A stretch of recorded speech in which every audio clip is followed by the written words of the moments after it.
नमस्कार, बहुत बहुत स्वागत करते हैं हमारे खास बुलेटिन अपना उत्तर प्रदेश में। आप सबका आपके साथ मैं हूं ऋतिका पांडे और बुलेटिन की शुरुआत करेंगे आज की कानपुर की खबर से, जहां आपको बता दें शहर के ऐतिहासिक धार्मिक स्थलों पर केंद्रित पुस्तक दिवाले का विमोचन सरसेया घाट स्थित नवीन सभागार में किया गया है। बता दें कार्यक्रम में जिलाधिकारी जितेंद्र सिंह, मुख्य विकास अधिकारी दीक्षा जैन, साथ ही प्रभागीय वन अधिकारी दिव्या और मुख्य चिकित्सा अधिकारी डॉक्टर हरिदत्त नीमी ने संयुक्त रूप से पुस्तक का लोकार्पण किया है। पुस्तक प्रसिद्ध हड्डी विशेषज्ञ डॉक्टर राजेश वाजपेयी द्वारा वर्षों के गहन शोध एवं अध्ययन के उपरांत तैयार की गई है। बता दें देवालय में कानपुर नगर और देहात के 150 से अधिक प्राचीन मंदिर और धार्मिक स्थलों का विस्तार से चित्रात्मक और विवरणात्मक पूर्ण उल्लेख किया गया है। साथ ही बता दें पुस्तक में इन स्थलों से जुड़ी किंवदंतियां और पौराणिक कथाओं, साथ ही कला और सांस्कृतिक विरासत को बड़े ही सुंदर ढंग से प्रस्तुत किया गया है।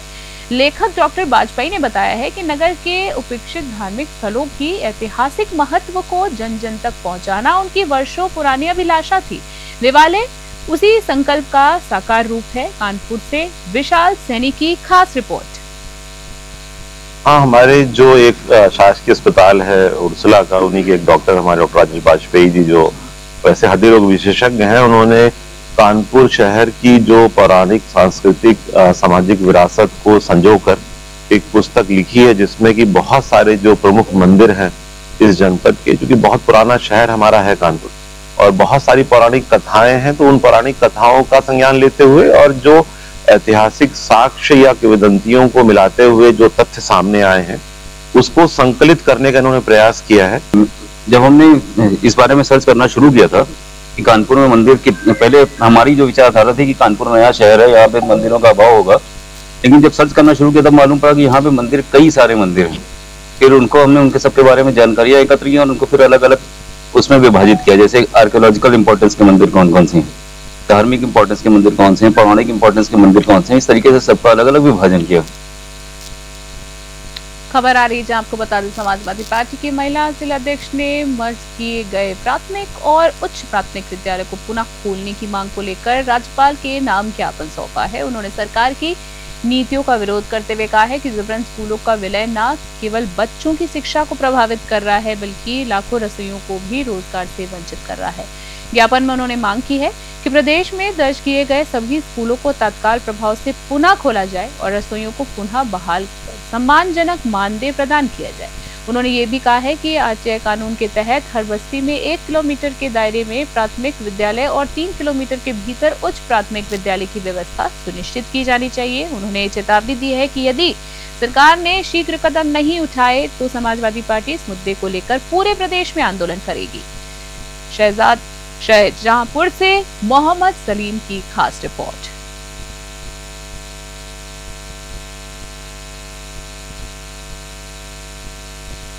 कार्यक्रम में हमारे पूरे प्रदेश में माननीय राष्ट्रीय अध्यक्ष आदरणीय अखिलेश यादव जी के निर्देश पर और पूरे प्रदेश में चलाया जा रहा है। जैसे कि भारतीय जनता पार्टी सरकार शिक्षा की इतनी बड़ी विरोधी है और ये जो स्कूल मर्ज किए जा रहे हैं, ये बताइए, जहां मैं इस सरकार से पूछना चाहती हूँ, ये 3-3, 4-4 किलोमीटर कहीं नाली पार करके, कहीं नदी पार करके स्कूल जो लगाए जा रहे हैं, मर्ज किए जा रहे हैं, इनमें कोई भी अपनी बच्ची कैसे पढ़ने भेज पाएगी। आजकल इतने इस सरकार में भ्रष्टाचार इतना लड़कियों के साथ हो रहा है, वैसे भी इतना हो रहा है, जब खेत खलियान पार करके कक्षा 8 की लड़की, 7 की लड़की लगभग 12-13 साल की हो जाती है, इतनी बड़ी बच्ची को कौन 3 किलोमीटर 4 किलोमीटर अपनी बच्ची को पढ़ने भेजेगा। बनवाड़ी कस्बे में कृषि बीज के अवैध भंडारण का मामला सामने आने के बाद प्रशासन ने त्वरित कार्रवाई करते हुए मौके पर पहुंचकर 2 कमरे सील कर दिए हैं। बता दें बुलंदखंड किसान यूनियन के प्रभारी बालाजी और ग्रामीणों द्वारा दी गई सूचना पर ये कार्रवाई की गई।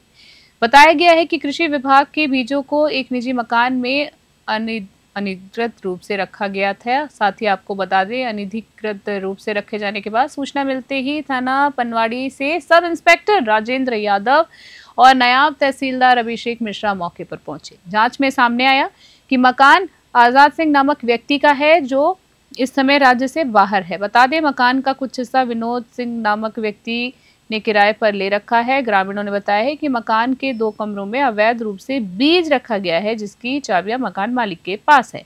प्रशासन ने किसान यूनियन प्रभारी और ग्रामीणों की मौजूदगी में दोनों कमरों को सील कर दिया है। किसान यूनियन ने मामले की उच्च स्तरीय जांच की मांग की है। महोबा से इफ्तिकार अली की खास रिपोर्ट।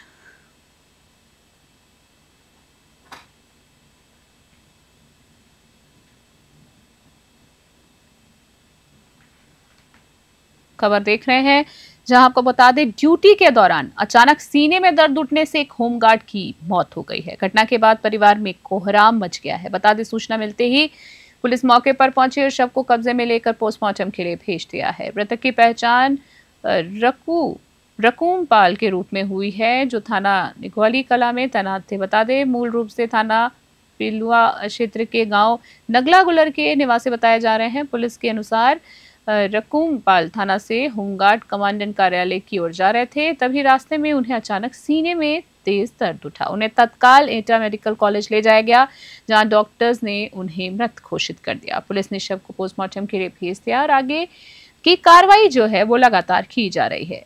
एटा से राज अली की रिपोर्ट।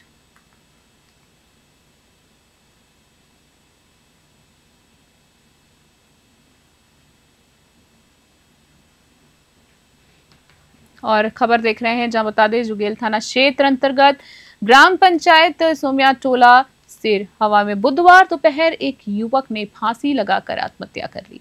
घटना से क्षेत्र में सनसनी फैल गई है। वहीं मृतक की पहचान रघुनंदन अग्रहरि के रूप में हुई है। बता दें, प्रारंभिक जानकारी के अनुसार युवक की अप्रैल महीने में इंस्टाग्राम के जरिए संपर्क में आई एक युवती से प्रेम विवाह हुआ था। बताया जा रहा है कि पति पत्नी के बीच किसी बात को लेकर विवाद हुआ, जिसके बाद युवक ने आत्मघाती कदम उठा लिया है। घटना की जानकारी मिलते ही जुगेल थाना प्रभारी नागेश सिंह मौके पर पहुंचे हैं। पुलिस ने शव को कब्जे में लेकर पोस्टमार्टम के लिए जिला अस्पताल भेज दिया है। सोनभद्र से संतोष तहानी की रिपोर्ट।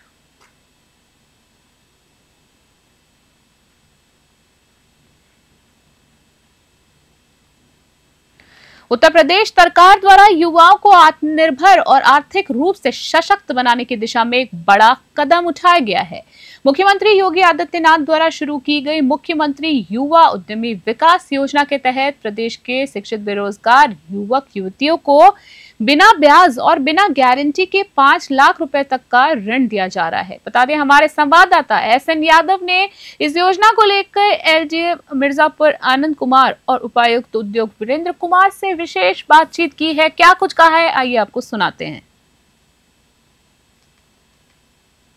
मुख्यमंत्री योगी आदित्यनाथ ने युवाओं के लिए उत्तर प्रदेश को एक सशक्त और आत्मनिर्भर बनाने हेतु युवाओं के लिए 5 लाख का लोन की एक लाभकारी योजना चलाई है, जिसे अभियान न कहकर एक विकास की योजना का नाम दिया गया है।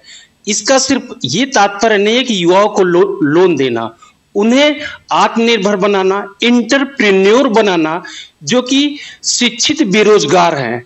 हम ये बता दें कि ये 5 लाख का लोन बिना किसी ब्याज के, बिना किसी गारंटी के उन युवाओं को दिया जा रहा है जो कि नव व्यवसाय करना चाहते हैं, जिससे उत्तर प्रदेश अपने आप में आत्मनिर्भर और सशक्त बन सके। इस समय हम जिला उद्योग केंद्र में उपायुक्त के साथ बैठे हुए हैं। आइए हम उनसे बात करते हैं, यह विकास की जो योजना है वो क्या है और किस तरीके से युवाओं में मिर्जापुर जनपद में उत्साह है और कितने युवाओं ने आवेदन किया और कितनों को लगभग अभी तक उन्हें नव व्यवसाय हेतु, आत्मनिर्भर बनने हेतु उन्हें लोन सैंक्शन दिया जा चुका है। जी, सबसे पहले स्वागत है आपका हमारे चैनल में। मैं वीरेंद्र कुमार, उपायुक्त उद्योग मिर्जापुर। ये जो प्रदेश सरकार की माननीय मुख्यमंत्री जी की प्रेरणा से एक योजना प्रारंभ की गई है, मुख्यमंत्री युवा उद्यमी विकास अभियान, जिसके अंतर्गत 5 लाख तक का लोन किसी भी 18 से 40 साल के नव युवक नव युवती को जो कक्षा 8 पास हो, उनको उपलब्ध कराया जा रहा है। और ये इसमें ब्याज उनको नहीं देना है, साथ में 10% की सब्सिडी भी, 10% की छूट और ब्याज की छूट उपलब्ध कराई जा रही है, जिससे वो अपना कोई भी उत्पादन कर सके या सेवा से संबंधित कोई भी कार्य कोई भी कर सके। तो इस योजना में 4 साल में उनको ऋण वापस करना है। 6 महीने का मॉनिटरिंग पीरियड है। 6 महीने उनको वो ऋण वापस नहीं, 6 प्रारंभ होगी, बाकी 42 किस्तों में लौटाना है। ब्याज उनको देना भी 10% की छूट मिलेगी। तो इसमें इस योजना के बहुत ये जनवरी में शुरू हुई है, जनवरी 2025 में शुरू हुई है और तब से इसमें बहुत उत्साह देखने को मिल रहा है। लगभग इस वित्तीय वर्ष में 3000 फॉर्म हम बैंकों को भेज चुके हैं, जिसके अगेंस्ट लगभग हमारे 700 ऋण स्वीकृत हो चुके हैं और 615 के आसपास अभी तक ऋण वितरित हो चुके हैं। और गत 2 माह मिले थे, 24 जनवरी 2025 को ये योजना शुरू हुई थी, उसमें भी लगभग 800 लोगों को ऋण वितरण 2 माह में हो गया था। तो एक बहुत अच्छी महत्वाकांक्षी योजना है, जो कि माननीय प्रधानमंत्री जी के आत्मनिर्भर भारत को साकार कर रही है और जो योगी जी का, हमारे आदरणीय माननीय मुख्यमंत्री जी का जो विजन है कि हम अपने स्टेट की इकोनॉमी को 1 ट्रिलियन इकोनॉमी बनाए, उसको भी मूर्त रूप देने का ये काम कर रही है। तो ये रही एक संक्षेप में जानकारी कि क्या है मुख्यमंत्री युवा उद्यमी विकास योजना। अभी जो कि हमने अभी बैंक के एलडीएम से बात किया था, तो बैंक के एलडीएम ने हमें जो डेटा दिया, उन्होंने बताया कि जो लगभग 3000 के करीब जो एप्लीकेंट आए थे, फॉर्म आए थे और अप्रोक्सीमेट अगर कहा जाए तो 700 का सेंशन हो चुका है और अंडर प्रोसेस है। कुछ जो है जो फॉर्म रिजेक्ट किए गए, उसके कई कारण हैं। कहीं डॉक्यूमेंटेशन की कमी है, तो कहीं उन्हें गाइडलाइन का पूरी तरीके से जानकारी नहीं है। लेकिन जिस तरीके से मिर्जापुर जनपद में युवाओं में उत्साह देखा जा रहा है, तो इसे कहा जा सकता है कि मुख्यमंत्री का जो विजन है उत्तर प्रदेश के युवाओं के बारे में, उत्तर प्रदेश का युवा आत्मनिर्भर और सशक्त बनने के लिए बड़ा ही उत्साहित है और मुख्यमंत्री की इस योजना को हम अक्षरशः देखते हैं कि प्रासंगिक होता नजर आ रहा है। और इसी बीच खबर देख रहे हैं, जब जिले के पिलानी थाना क्षेत्र के खटिहा कला गांव में घरेलू कला ने एक बार फिर एक महिला की जान ले ली। जानकारी के अनुसार चरित्र को लेकर अक्सर विवाद होने के कारण पति ने गुस्से में आकर अपनी पत्नी की चाकू से गोदकर हत्या कर दी है। घटना की सूचना मिलते ही ग्रामीणों ने तुरंत पुलिस को सूचना दी। मौके पर पहुंचे पुलिस ने शव को कब्जे में लेकर पोस्टमार्टम के लिए भेजा है और आरोपी पति को गिरफ्तार कर लिया है। ग्रामीणों के अनुसार मृतका कई बार घर से भाग चुकी थी और वो घर के जेवर और सामान भी बेच चुकी थी। इसको लेकर पति पत्नी के बीच लगातार तनाव बना हुआ था। फिलहाल पुलिस ने मामला दर्ज कर जांच शुरू कर दी है। बांदा से ब्यूरो रिपोर्ट।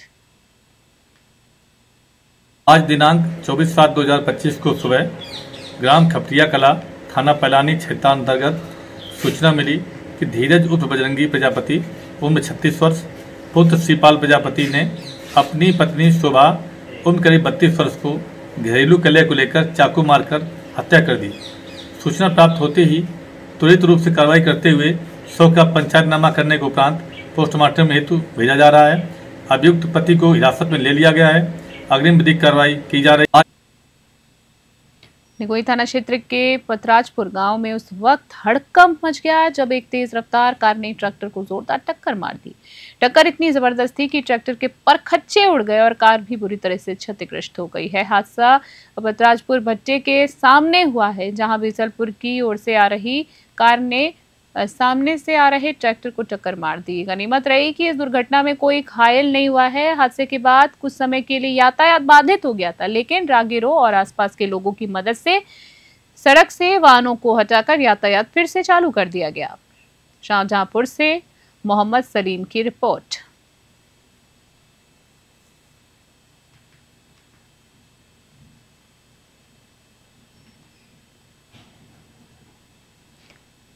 शाहबाद पुलिस ने चोरी के मामले में बड़ा खुलासा करते हुए 4 शातिर चोरों को गिरफ्तार कर लिया है। बता दें कोतवाल पंकज पंत ने जल्द कार्रवाई करते हुए बड़ी सफलता हासिल की है। जानकारी के अनुसार 10 जुलाई को थाने में शिकायत दी गई थी कि अज्ञात चोर घर में घुसकर बक्से और अलमारी से सोने और चांदी के जेवर और 22,000 रुपए चोरी कर ले गए थे। बता दें पुलिस ने मामले की जांच कर चोरी के सामान और अवैध हथियारों के साथ 4 लोगों को गिरफ्तार कर लिया है। पुलिस ने आरोपियों के पास से मंगलसूत्र, अंगूठी, कुंडल, बाली, नाक की लौंग, पाजेब, सिक्के और हैंडबैग नगद सहित 10,000 रुपए, आधार कार्ड और 3 तमंचे बरामद किए हैं। सभी आरोपियों को जेल भेज दिया गया है। रामपुर से शाहबाज खां की रिपोर्ट। शाहबाद के बरखेड़ा गांव में दिनांक 10/7/2025 को एक चोरी की घटना घटित हुई थी। उसमें लगातार पुलिस लगी हुई थी। समग्र प्रयास करके आज उस घटना में सम्मिलित 4 अभियुक्तों को गिरफ्तार किया गया है और घटना में जो वस्तुएं गई थी उनमें से काफ़ी मात्रा में सोना चांदी के जेवरात और 12,000 रुपये बरामद कर लिए गए हैं।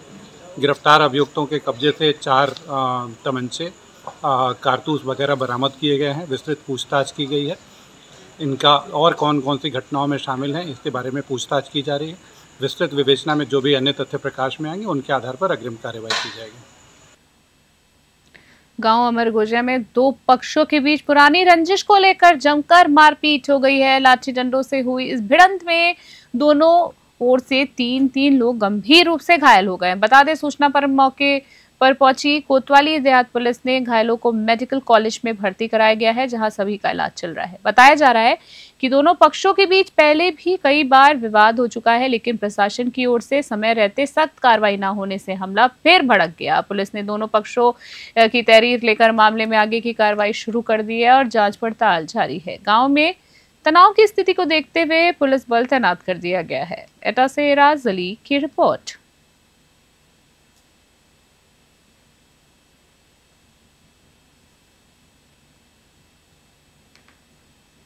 जिले के आदर्श नगर पंचायत तंबोर स्थित कंपोजिट विद्यालय अहमदाबादगंज के स्कूल चलो अभियान के तहत एक जागरूकता रैली का आयोजन बड़े उत्साह के साथ किया गया। कार्यक्रम की शुरुआत सभापति प्रतिनिधि लतीफ अंसारी ने हरी झंडी दिखाकर किया है। बता दें रैली में विद्यालयों के बच्चे और शिक्षकों और स्थानीय नागरिकों ने जोश खरोश के साथ भाग लिया है। रैली के दौरान बच्चों ने शिक्षा के महत्व को लेकर नारे लगाए हैं। शिक्षा का दीप जलाओ, अज्ञानता मिटाओ जैसे नारों से पूरा कस्बा गूंज उठा। वरिष्ठ शिक्षक राहुल सिंह रघुवंशी ने कहा कि हमारा संकल्प है कि हर एक बच्चा शिक्षा से वंचित ना रहे। इस योजना का ये स्पष्ट कर दिया है कि जब समुदाय एकजुट होकर शिक्षा को प्राथमिकता देता है तो बदलाव अवश्य ही आता है। सीतापुर से विनीत सिंह की खास रिपोर्ट।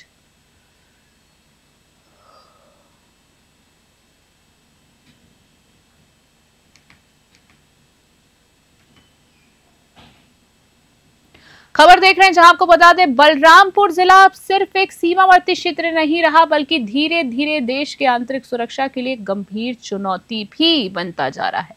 पहले अवैध धर्मांतरण और अब टेरर फीडिंग ये जिले की छवि को गहराई से प्रभावित कर रहे हैं। नेपाल सीमा से सटे संवेदनशील इलाके में अब पाकिस्तान तक पैसे भेजने का खुलासा हुआ है। जी हाँ, पुलिस जांच में सामने आया है कि साइबर फ्रॉड के माध्यम से करोड़ों रुपए पाकिस्तानी खातों में भेजे गए हैं। 100 बैंक खातों की जानकारी और 50 करोड़ रुपए का लेन देन सामने आया है। ये आंकड़ा हैरान कर देने वाला है। शहर में बिना नंबर प्लेट के घूमते वाहन, दबंगों की संदिग्ध गतिविधियां और अधिकारियों की चुप्पी।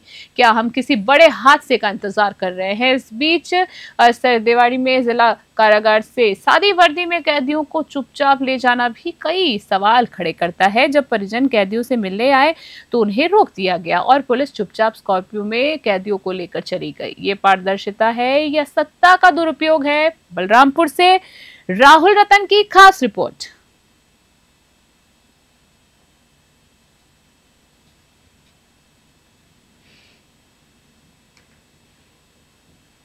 जिले स्थित वीरांगना अवंतीबाई लोधी स्वास्थ्य मेडिकल कॉलेज का शासन द्वारा नामित टीम ने गहन निरीक्षण किया है। आपको बता दें खबर देख रहे हैं जहां पर जिले स्थित वीरांगना अवंतीबाई लोधी स्वास्थ्य मेडिकल कॉलेज का शासन द्वारा नामित टीम ने गहन निरीक्षण किया। टीम ने ओपीडी, इमरजेंसी, लैब और अन्य विभागों की व्यवस्थाओं को बारीकी से अवलोकन करते हुए मौके पर मौजूद मरीजों से सीधा संवाद किया और उपचार की गुणवत्ता और सुविधाओं की जानकारी ली। निरीक्षण के दौरान मेडिकल कॉलेज की प्राचार्य डॉक्टर रजनी पटेल, साथ ही CMS सुरेश चंद्र और अन्य मेडिकल स्टाफ भी उपस्थित रहे हैं। इसी बीच आपको बता दें, टीम ने निरीक्षण में मिली छोटी छोटी खामियों पर तुरंत सुधार के निर्देश दिए हैं और स्पष्ट कहा है कि व्यवस्था में किसी प्रकार की कोई लापरवाही बर्दाश्त नहीं की जाए। शासन की टीम ने निरीक्षण के अंत में व्यवस्थाओं को संतोषजनक बताया और मेडिकल कॉलेज की सेवाओं को और बेहतर बनाने के लिए सुझाव भी दिए हैं। एटा से इराज अली की रिपोर्ट।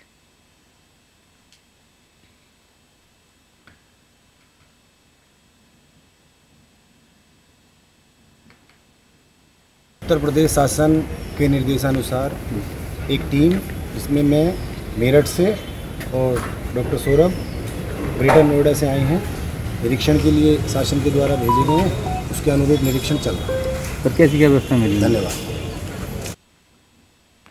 और इसी बीच खबर आ रही है, जहां पर देर रात हुई तेज बारिश के कारण गोविंद सागर बांध का जलस्तर अचानक से बढ़ गया है। जलस्तर नियंत्रण करने के लिए बांध के 18 गेटों की 6-6 फीट खोलकर पानी की निकासी शुरू कर दी गई है। बांध से करीबन 11,754 क्यूसेक पानी छोड़ा जा रहा है, जिससे नदी तटीय इलाकों में जलस्तर और अधिक बढ़ने की संभावना बढ़ गई है। साथ ही आपको बता दें, खबर देख रहे हैं जहां पर प्रशासन ने सुरक्षा के मद्देनजर बांध पर पुलिस बल की तैनाती कर दी है। वहीं डूबे क्षेत्र में बसे हुए लोगों को संभावित खतरे की सूचना 3 घंटे पहले ही वायरलेस सिस्टम के माध्यम से दे दी गई थी, ताकि लोग समय रहते सतर्क हो सके। जल निकासी की इस प्रक्रिया के दौरान प्रशासन पूरी तरह से मुस्तैद है और लगातार निगरानी की जा रही है। बांध क्षेत्र और आसपास के ग्रामीण इलाकों में अलर्ट जारी कर दिया गया है। जिला प्रशासन ने लोगों से अपील की है कि वे अफवाहों से बचें और प्रशासन के निर्देशों की पालना करें। ललितपुर से इराज अली की रिपोर्ट। 9:30 बजे से चल रहे हैं। सुबह बारिश अधिक होने के कारण डैम के इस समय 18 गेट 6 फुट से चल रहे हैं, जिससे कि 11,754 क्यूसेक पानी की निकासी हो रही है। पानी की अगर अधिक बढ़ोतरी होती है तो डैम के गेटों का संचालन और किया जाएगा। उनको 6 फुट की जगह 8 फुट कर दिया जाएगा। सुरक्षा के लिए यहाँ पुलिस प्रशासन भी मुस्तैद है। यहाँ पे पुलिस प्रशासन भी यहाँ अवेलेबल है, साथ में हमारे कर्मचारी भी लगे हैं और समय समय पर हर चीज़ का जायजा ले रहे हैं। करारी कस्बा नयागंज स्थित डॉक्टर रिजवी कॉलेज में स्थापना दिवस एवं संस्थापक डॉक्टर अख्तर हसन रिजवी का जन्मोत्सव बड़े धूमधाम से मनाया गया। इस अवसर पर कॉलेज के प्रबंधक करार हुसैन रिजवी एवं प्राचार्य डॉक्टर राजेश सक्सेना ने डॉक्टर रिजवी के साथ शिक्षा क्षेत्र में दिए गए योगदान को याद करते हुए उनकी दीर्घायु की कामना की। इसी बीच बता दें, समारोह में की खास बात ये रही कि डॉक्टर रिजवी परिवार की ओर से एक वृहद स्तर पर वृक्षारोपण कार्यक्रम आयोजित किया गया। डॉक्टर रिजवी द्वारा मुंबई से लेकर कौशाम्बी, जौनपुर सहित अन्य जिलों में स्थापित शिक्षण संस्थाओं हजारों गरीब विद्यार्थियों को बेहतर भविष्य देने का काम किया है। लेखाधिकारी मोहम्मद तौफिक सिद्दीकी और कार्यालय अधीक्षक मोहम्मद बिलाल सहित स्टाफ के सभी सदस्य कार्यक्रम में मौजूद रहे। कौशाम्बी से जिगम रिजवी की रिपोर्ट।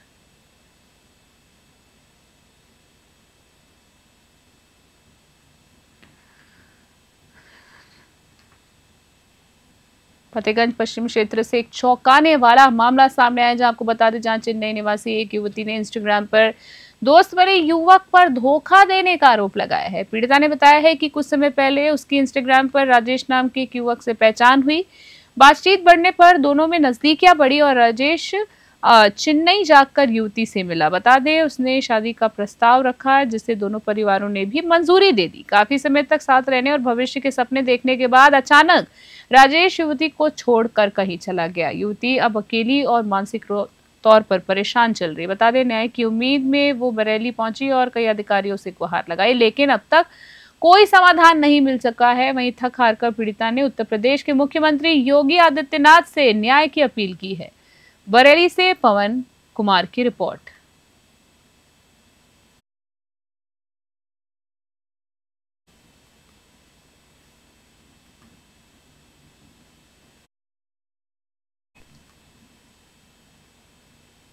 अभी के हमारी खास बुलेटिन में फिलहाल के लिए इतना ही। देखते रहे और बने रहे न्यूज़ 21। तब तक के लिए नमस्कार।